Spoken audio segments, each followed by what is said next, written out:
होश उड़ाने वाला लाइफस्टाइल फर्नीचर का 75% धमाकेदार ऑफर। शादी के लिए खास कॉम्बो फर्नीचर, 0 डाउन पेमेंट की भी सहूलत। Lifestyle furniture near Alamgir hall, Navbagh road, Bijapur. आज ही संपर्क करें, लिमिटेड है ऑफर। ಎರಡರಲ್ಲಿ ನಾವು ಗೆದ್ದಿತೀವಿ ಅಂತಕ್ಕಂಥ ವಾತಾವರಣ ಇತ್ತು. ಮೂರನೇ ನಾವು ಗೆದ್ದಿತೀವಿ ಅಂತ ಹೇಳಿದ್ರು ನೀವು ನಂಬಲಿಲ್ಲ. ಮತ್ತೆ ನೀವೇನೋ ಎಕ್ಸಿಟ್ ಪೋಲು ಅದು ಇದು ಅಂತ ಹೇಳಿ ತಂದು ನಿನ್ನೆವರೆಗೆ ಎಕ್ಸಿಟ್ ಪೋಲೇ ತೋರಿಸಿದ್ರಿ. ಸಿಗ್ಗಾಂವ್ನಲ್ಲಿ ಇದು ಯಾರೇ ಒಬ್ರು ಶಿವಾನಂದ್ ಪಾಟೀಲ್ ಮಾಡಿದ್ರು ಅಥವಾ ಮತ್ತೊಬ್ರು ಮಾಡಿದ್ರಲ್ಲ, ಇಟ್ಸ್ ಅ ಕಲೆಕ್ಟಿವ್ ಎಫರ್ಟು. ಎಲ್ಲರೂ ಸೇರ್ಕೊಂಡು ನಮ್ಮ AICC general secretary Mayur Jayakumar ಹಿಡ್ಕೊಂಡು, ಖಾದ್ರಿ ಹಿಡ್ಕೊಂಡು, ಸೋಮಣ್ಣ ಬೇವಿನ ಮರಗು ಮತ್ತು 2 ಹೆಣ್ಮಕ್ಳು ಮತ್ತು ಕುನ್ನೂರವರು, ಜೊತೆಗೆ ನಾನು, ಸತೀಶ್ ಜಾರಕಿಹೊಳಿ, ಈಶ್ವರ್ ಖಂಡ್ರೆ ಅವರು ಎಲ್ಲರೂ ಪ್ರಯತ್ನ ಮಾಡಿದ್ವಿ ಅಂತ ತಿಳ್ಕೊಂಡು ಇವತ್ತು ಸವಣೂರದಲ್ಲಿ ಸಿಗ್ಗಾಂವ್ನಲ್ಲಿ ನಮ್ಮ ಕಾರ್ಯಕರ್ತ ಒಬ್ಬ ಗೆದ್ದು ತೋರಿಸಿದ್ದಾನೆ. ಅವನ ಜೊತೆ ಇಡೀ ಎಲ್ಲ ಸಮಾಜ, ಎಲ್ಲ ಸಮುದಾಯ ಕೆಲಸ ಮಾಡಿದ. ಒಂದೇ ಸಮಾಜ, ಒಂದೇ ಸಮುದಾಯ ಇಲ್ಲ. ಮತ್ತು ಈ ಚುನಾವಣೆಯಲ್ಲಿ ಇದು ಕಾರ್ಯಕರ್ತರ ಗೆಲುವು. ಅಲ್ಲಿ ಜನರು ಇಲ್ಲಿವರೆಗೆ ಆಗಿರ್ತಕ್ಕಂಥ ಅನ್ಯಾಯದ ಬಗ್ಗೆ ಮನವರಿಕೆ ಮಾಡ್ಕೊಂಡಿದ್ದಾರೆ. ಸ್ವತಃ BJP ಕಾರ್ಯಕರ್ತರ ಮನಸ್ಸಿನಲ್ಲೂ ನಿರುತ್ಸಾಹ ಇತ್ತು.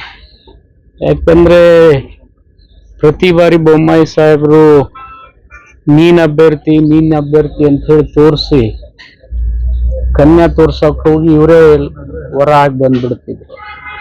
ಅದು ಬದಲಾವಣೆ ಮಾಡ್ಬೇಕನ್ನೋದು ಜನರ ಅಭಿಲಾಷೆ ಇತ್ತು. ಆ ಹಿನ್ನೆಲೆಯಲ್ಲಿ ಬದಲಾವಣೆ ಆಗ್ಬೋದು ಅನ್ನುವಂಥ ಒಂದು ನಿರೀಕ್ಷೆ ನನಗಿದೆ. ಇನ್ನೂ ಕಂಪ್ಲೀಟ್ ಮತಗಳ ಎಣಿಕೆ ಮುಗಿದಿಲ್ಲ. ನಾವು ಮುನ್ನಡೆಯನ್ನ ಸಾಧಿಸಿದ್ದೀವಿ.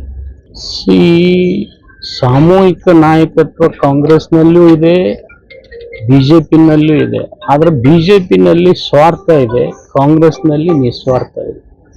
ಸ್ವಾರ್ಥದಿಂದ BJP ಅವರು ನಾಯಕರಾಗಬೇಕನ್ನೋ ಹುಮ್ಮಸ್ನಿಂದ ಎಲ್ಲರೂ ರಸ್ತೆ ಬದಿಗೆ ನಿಂತು ಜಗಾಡ್ತಾ ಇದ್ದಾರೆ. ಅದು ಅವ್ರ ಸೋಲಿಗೆ ಕಾರಣ ಕೂಡ ಇರಬಹುದು. ಇದು ನಿಮ್ ಮೀಡಿಯಾ ಹೈಪ್. ಇದು ನೀವು ನಿನ್ನೆವರೆಗೂ ಕೂಡ ಸಿಗ್ಗಾಂವದ ಬಗ್ಗೆ ಬಹಳ ನೆಗೆಟಿವ್ ಆಗಿ ತಾವು ಮಾತನಾಡಿದ್ದೀರಿ. ನಾವು ಚನ್ನಪಟ್ಟಣದಲ್ಲಿ ಮತ್ತು ಸೊಂಡೂರಿನಲ್ಲಿ ಗೆದ್ದಿತೀವಿ ಅಂತಕ್ಕಂಥ ಒಂದು ಆತ್ಮಸ್ಥೈರ್ಯ ಇತ್ತು. ಆದ್ರೆ ಸಿಗ್ಗಾಂವ್ ಗೆಲ್ತಕ್ಕಂಥದ್ದು ಸ್ವಲ್ಪ ಕಷ್ಟನೇ ಇತ್ತು, ನಾನು ಇಲ್ಲ ಅಂತ ಹೇಳೋದಿಲ್ಲ.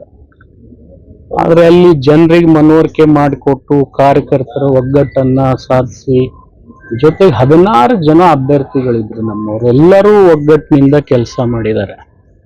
ಅವ್ರಿಗೆ ನಾನು ಶ್ರೇಯಸ್ ಕೊಡ್ಬೇಕು. 16 ಜನ ತಮ್ಮ ಮನಸ್ಸಿನಿಂದ ಸ್ವಯಂ ಪ್ರೇರಣೆಯಿಂದ ದುಡಿದು ಈ ಗೆಲುವಿಗೆ ನಾಂದಿ ಹಾಡಿದ್ದಾರೆ.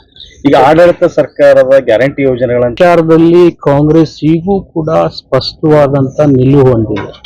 ನಮ್ಮ ಮೀಡಿಯಾದವರಲ್ಲಿ ನಾನು ರಿಕ್ವೆಸ್ಟ್ ಮಾಡ್ಕೊತೀನಿ, ಕಾಂಗ್ರೆಸ್ಸು ದೇಶದಲ್ಲಿ ಅತಿ ಹೆಚ್ಚಿನ ಜಮೀನನ್ನ ಉಳ್ಳವನೇ ಭೂಮಿ ಒಡೆಯ ಅಂತ ಹೇಳಿ ಗಣನೆಗೆ ತೆಗೆದುಕೊಂಡು 20 ಲಕ್ಷ ಎಕರೆ ಜಮೀನನ್ನ ಸಾರ್ವಜನಿಕರಿಗೆ ದೇವರಾಜ ಕಾಲ್ನಲ್ಲಿ ಕೊಟ್ಟಿರ್ತಕ್ಕಂಥ ಪಕ್ಷ. ಈ ಒಂದು ವಕಫ್ನಿಂದ ರೈತರ ಜಮೀನ್ ಕಿತ್ಕೊಳ್ತಕ್ಕಂಥದಕ್ಕೆ ನಾವು ಯಾರು ಕೂಡ ಬೆಂಬಲ ಕೊಡೋದಿಲ್ಲ. ಒಬ್ಬ ಸಚಿವನಾಗಿ ನಾನು ನಿಮ್ಗೆ ಹೇಳ್ತಾ ಇದ್ದೀನಿ. ಅಲ್ಲ ಸರ್, ಅದು ಚುನಾವಣೆ ಲಾಭ ಪಡ್ಕೊಳ್ಳಿಕ್ಕೆ ಬೊಮ್ಮಾಯಿ ಅವರು ಸ್ವತಃ ಮುಖ್ಯಮಂತ್ರಿಗಳಿದ್ರು. ಅವಾಗೇ ನೋಟಿಸ್ ಹೋಗಿರ್ತಕ್ಕಂಥ ವಿಚಾರದಲ್ಲಿ ಅವರೇ ತಡೆ ಹಿಡಿಬೋದಿತ್ತಲ್ಲ. ಅವರೆಲ್ಲೂ ಬಹಳ ಹೈ ಕ್ರಿಯೇಟ್ ಆಗಿದೆ ಸರ್, 2 ಗಲಾಟೆ ಆಯ್ತು. ನೋಡಿ, ನೀವು BJP ಅವ್ರಿಗೆ ಬಲ ತುಂಬಾಕ್ ಮೀಡಿಯಾದವ್ರು ಕ್ರಿಯೇಟ್ ಮಾಡ್ತಾ ಇದ್ದೀರಿ. ಅದ್ರಲ್ಲಿ ಸತ್ಯಾಂಶ ಎಲ್ಲಿದೆ? ಯಾವ ರೈತನ ಜಮೀನನ್ನ ಕಿತ್ಕೊಂಡು ನಾವು ವಕಫಿಗೆ ಕೊಡಕ್ಕಾಗತ್ತೆ? ಯಾವುದೋ ಒಂದು ಜಾತಿ ಕೊಡಕ್ಕಾಗತ್ತ? ಇಲ್ಲ, ಅದು ಕಷ್ಟ, ಅದು ಮಾಡಕ್ ಆಗೋದಿಲ್ಲ. ವಕಫದ್ ಗೆಜೆಟ್ 1964 to 74 ನಲ್ಲಿ ಏನಾಗಿದೆ ಅವಾಗಿನಿಂದಾನೇ ಪರಿಶೀಲನೆ ಮಾಡ್ಬೇಕಾಗಿತ್ತು. ಈಗ 3 ಚುನಾವಣೆ ಬಂದಾವ ಅಂತ ತಿಳ್ಕೊಂಡು ಇದನ್ನ ಎತ್ತಾರಂತ ನಿಮ್ಗೆ ನಾವು ಮೇಲೆ ಹೇಳಿದೆ. ನಾನೇ ಹೇಳಿದೆ ಸ್ವತಃ, ಈ ಚುನಾವಣೆ ಮುಗಿದ್ಮೇಲೆ ಅದಕ್ಕೆ ಮಹತ್ವನೇ ಇರಲ್ಲ. ನಾವು ಕೂಡ ಅದ್ರ ಪರ ಇಲ್ಲ.